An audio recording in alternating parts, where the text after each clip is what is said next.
Hello worshippers, selamat datang di bedah liturgi yang ketiga di tahun 2021 ini. Selamat datang juga di YouTube channel Wow Ministry. Kalau Anda belum subscribe, saya mendorong Anda untuk segera subscribe, juga kasih like-nya, dan juga komen di kolom komen yang ada di bawah. Selama tahun 2021 ini, Wow Ministry memiliki sebuah hal baru, yaitu kita memiliki Worshippedia, di mana kita memberikan exposure, memberikan contoh-contoh bagaimana kita menggarap liturgi ibadah-ibadah khusus. Ya, kita sudah melakukan Worshippedia Rabu Abu, lalu juga Worshippedia ibadah lemen atau ibadah ratapan. Dan di bulan Mei ini kita punya sebuah Worshippedia yang baru, yaitu Worshippedia untuk ibadah Pentakosta. Dan hari ini bersama-sama kita akan membedah liturgi dari Worshippedia Pentakosta yang sudah premier di YouTube channel Wow Ministry pada tanggal 10 Mei kemarin jam 5 sore. Kalau Anda belum nonton, segera pergi ke link yang ada di bawah. Anda bisa mengklik link di bawah Worshippedia Pentakosta dan Anda bisa menonton ibadahnya dari awal hingga selesai. Dan di video ini bersama-sama kita akan membedah liturgi yang disusun untuk menolong Anda semua, memberikan insight-insight, memberikan ide-ide kreatif untuk Anda semua di berbagai gereja bisa menyusun liturgi untuk ibadah Pentakosta yang sungguh menyegarkan, yang sungguh menolong jemaat untuk mengalami hadirat Tuhan. Dan saya akan share liturgi yang kami gunakan. Jadi Bapak Ibu, liturgi ini Anda bisa download di description box di bawah, ada link, Anda bisa klik dan Anda bisa mendownload ini, dan kita akan sama-sama menelusuri satu persatu. Ya, Bapak Ibu, ibadah Pentakosta merupakan sebuah ibadah yang karena bertepatan dengan hari Minggu seringkali saya rasa tidak digarap dengan spesial. Padahal harusnya ibadah Pentakosta ini merupakan sebuah ibadah yang begitu spesial karena ini menandakan kehadiran atau pencurahan dari Roh Kudus, yaitu pribadi ketiga dari Allah Tritunggal, yang harusnya pun kita rayakan dengan sukacita. Nah, di dalam ibadah ini jelas sekali Bapak Ibu, kita tahu bahwa pasti yang akan kita bahas adalah mengenai Allah Roh Kudus, yaitu pribadi ketiga dari Allah Tritunggal. Ya, dan liturgi yang kami gunakan ini dibagi menjadi 5 bagian, di mana setiap bagian itu kita akan berbicara mengenai karya dari Allah Roh Kudus, yang pastinya karya-karya Allah Roh Kudus yang begitu berkaitan dengan ibadah, dan itu semua dibuat menjadi bagian demi bagian dalam menyusun liturgi. Nah, saya akan langsung saja memulai dari bagian yang pertama. Di bagian yang pertama kita berbicara mengenai roh yang menghidupkan, ya, roh yang menghidupkan. Kenapa karya Roh Kudus ini digunakan di bagian pertama di dalam liturgi ini?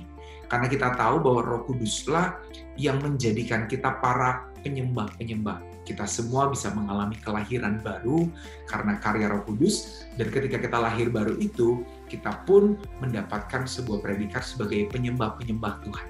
Ya, jadi di bagian pengantar setelah liturgis, setelah a worship leader atau leading worshipper membuka ibadah, mengucapkan selamat datang kepada jemaat yang hadir, lalu kita membaca ayat dari Yohanes 3 ayat 5-6 yang berbicara bahwa kita ini semua dilahirkan dari roh.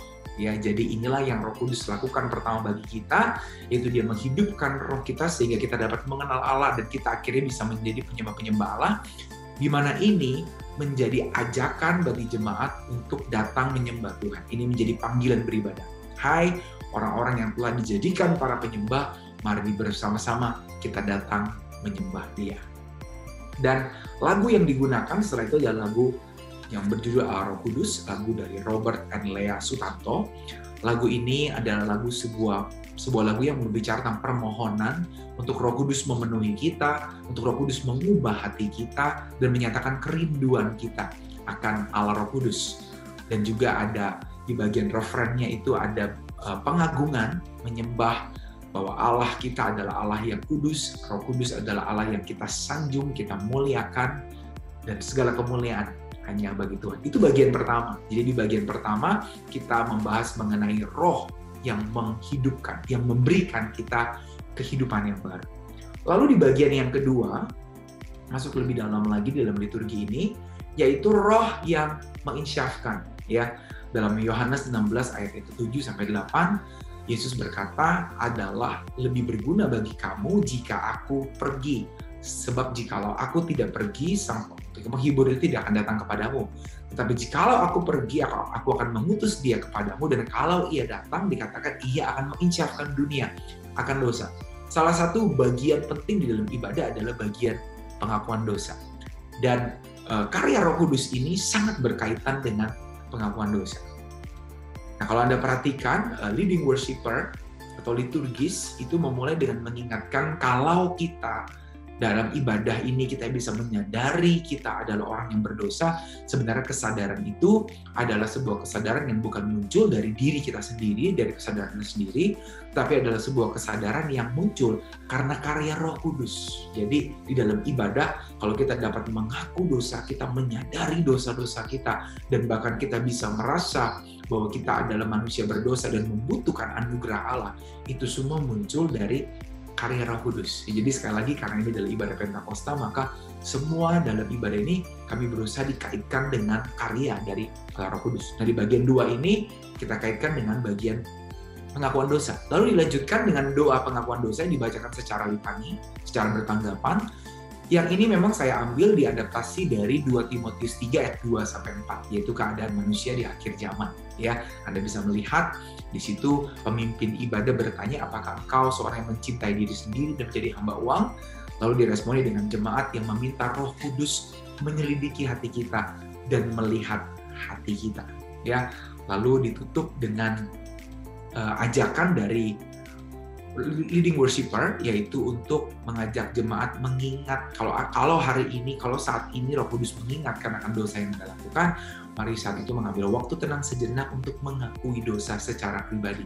Karena memang pengakuan dosa adalah sesuatu yang bersifat personal antara kita dengan Tuhan. Ya, jadi dalam ibadah kita perlu memberikan momen di mana jemaat mengaku dosa secara pribadi. Ya, lalu setelah jemaat mengaku dosa, dilanjutkan dengan lagu Holy Spirit Living Breath of God. Ini adalah lagu dari Keith and Kirsten Getty, ya. Lagu yang berbicara bahwa Roh Kudus adalah nafas dari Allah yang hidup, Dialah yang memberikan kita hidup yang baru, Dialah yang memperbarui hati kita dan menyempurnakan kita, ya. Dan dia juga berbicara mengenai Roh Kudus yang tinggal di dalam hati kita, Roh Kudus yang ada dalam setiap pikiran, setiap perbuatan. Dan kita tahu kasih-Nya itu cukup untuk menutupi segala dosa. Lalu di bait yang ketiga lagu ini bicara tentang Roh Kudus yang ada dari sejak permulaan segala ciptaan, dan permintaan kepada Roh Kudus menunjukkan kekuatannya dan agar dunia bisa melihat wajah Kristus melalui kehidupan kita. Lalu ditutup lagu ini dengan berita anugerah yang diambil dari Yohanes 14 ayat 26-27, mengingatkan akan Roh Kudus adalah penghibur kita. Dia menghibur kita bukan hanya ketika kita mengalami masalah berat, tapi ketika kita jatuh ke dalam dosa dan kita menyadari dosa kita, Roh Kudus menghibur kita. Dan Yesus mengatakan damai sejahtera diberikan kepada kita. Ya, karena penghiburan Roh Kudus meninggalkan damai sejahtera. Dan ini adalah berita anugerah. Nah, ini bagian yang kedua. Lalu kita masuk ke bagian yang ketiga. Di bagian yang ketiga, yaitu berbicara mengenai karya Roh Kudus, yaitu roh yang menerangi kita. Dikatakan dalam Yohanes 16 ayat 13, Yesus berkata, tetapi apabila ia datang, yaitu roh kebenaran, dia akan memimpin kamu ke dalam seluruh kebenaran. Sebab ia tidak berkata-kata dari dirinya sendiri, tetapi segala sesuatu yang didengarnya, itulah yang akan dikatakannya, dan ia akan memberitakan kepadamu hal-hal yang akan datang. Nah, ini berkaitan dengan momen ibadah, yaitu pemberitaan firman. Ya, makanya saya memilih karya Roh Kudus, yaitu roh yang menerangi. Kalau kita dapat memiliki kerinduan akan firman, kalau kita dapat memahami firman, kalau kita dapat disentuh oleh firman Tuhan, sebenarnya itu adalah karya Roh Kudus. Bukan semata-mata karena karya pengkhotbah yang hebat, bukan semata-mata karena kita yang punya pengetahuan yang hebat, tapi kalau kita bisa mengalami firman di dalam ibadah, itu adalah karya Roh Kudus. Ya, dimulai dengan doa iluminasi yang disampaikan oleh pengkhotbah, yaitu Pendeta Florian Simatupang. Doa iluminasi adalah doa di mana kita meminta Roh Kudus memberikan iluminasi. Roh Kudus menerangi pikiran kita yang gelap ini. Sehingga ketika kita mendengar firman Tuhan, kita bisa memahami firman, bahkan kita bisa menjadi pelaku firman. Lalu dilanjutkan setelah doa iluminasi dengan lagu di mana kita meminta Roh Kudus memenuhi kita, dan sebuah tanda bahwa kami membuka hati kami, ya, di bagian referen lagu ini bicara tentang ku buka hati untuk jamaah-Mu, ya.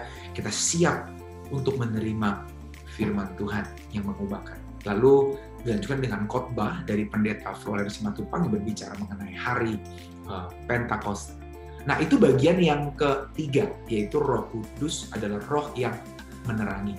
Dan selanjutnya kita masuk ke bagian yang keempat dalam liturgi ini, yaitu Roh Kudus adalah roh yang memimpin. Ya, biasanya setelah pemberitaan firman dalam ibadah akan dilanjutkan dengan pembaharuan komitmen, penyataan komitmen kita, yaitu respon kita kepada Tuhan, kepada firman. Dan saya memilih di bagian ini, yaitu karya Roh Kudus adalah roh yang akan memimpin. Dialah yang akan memimpin kita untuk menjadi pelaku-pelaku firman, untuk melakukan komitmen-komitmen kita setelah kita pulang dari ibadah, ya. Dan di situ dipilih sebuah lagu, yaitu lagu Oceans, lagu dari Hillsong Worship, di mana lagu ini bicara tentang kita adalah umat yang siap untuk taat kepada Tuhan, walaupun kadangkala kita tidak tahu bagaimana kehidupan kita ke depan. Lagu ini bicara tentang mengingatkan kita kepada Petrus yang diminta untuk berjalan di atas air. Ya, kita tahu bahwa ini adalah sesuatu yang mungkin tidak mungkin, sesuatu yang sulit, tapi kalau kita taat kepada Tuhan, kita mengikuti tuntunan Roh Kudus dalam kehidupan kita, maka kita akan mengalami Tuhan dengan luar biasa. Ya, lalu setelah lagu Ocean dilanjutkan dengan pengakuan iman. Ya, ini ada di bagian ini karena pengakuan iman dimaknai sebagai pembaharuan komitmen kita di hadapan Tuhan, dan kami memilih pengakuan iman Nisea Konstantinopel. Ya, kenapa kami memilih pengakuan iman ini? Karena pengakuan iman ini memuat tentang Allah Roh Kudus dan ada cukup banyak, ya, dibanding dengan pengakuan iman rasuli. Ya, dikatakan kami percaya kepada Roh Kudus, Tuhan pemberi hidup yang keluar dari Bapa dan Anak, dan bersama dengan Bapa dan Anak disembah dan dimuliakan, Ia berfirman melalui para nabi. Ya, jadi karena di dalam pengakuan iman ini Allah Roh Kudus dijelaskan dengan lebih detail, ya, sehingga kami memilih menggunakan pengakuan iman Nisea. Lalu setelah itu kita masuk ke bagian yang kelima, yaitu bagian akhir dari ibadah ini, ya, di mana bagian ini biasanya adalah bagian pengutusan, dan saya memilih karya Roh Kudus, yaitu roh yang menyertai kita untuk menjadi garam dan terang bagi dunia ini, untuk menjadi suratan Kristus yang terbuka, untuk kita menjadi anak-anak terang bagi dunia ini, ya. Dan dari Kisah Rasul 1 ayat 8, tetapi kalau kamu menerima kuasa, kalau Roh Kudus turun atas kamu akan menjadi saksiku, ya. Kita pulang dari ibadah bukan untuk hidup yang nyaman-nyaman enak-enak, ya, tapi kita keluar dari ruang ibadah untuk menjadi saksi Kristus, dan itu semua dimungkinkan oleh Roh Kudus. Dan ditutup dengan ucapan berkat yang disampaikan oleh Pendeta Florian Simatupang. Nah, kurang lebih seperti itu kalau kita membedah liturgi ini. Jadi liturgi ini dibagi menjadi 5 bagian, dan 5 bagian itu berdasarkan karya Allah Roh Kudus. Sebenarnya kalau Anda ingin mencoba, ingin berkreasi, Anda pun bisa memilih dengan banyak hal, ya. Mungkin bisa juga kita membagi liturgi ini dengan 5 tentang siapa itu Roh Kudus misalkan, ya. Kalau di dalam bagian ini saya menggunakan 5 karya Roh Kudus. Saya rindu sungguh apa yang kami lakukan ini sungguh bisa menolong, memberikan inspirasi bagi Anda. Kalau ada pertanyaan, Anda boleh sampaikan di kolom komen, nanti kami akan berusaha juga menjawab, ya, pertanyaan-pertanyaan Anda. Oke, selamat menyiapkan ibadah Pentakosta. Saya rindu kita semua mengalami kuasa Roh Kudus di Pentakosta tahun ini dan juga tahun-tahun mendatang.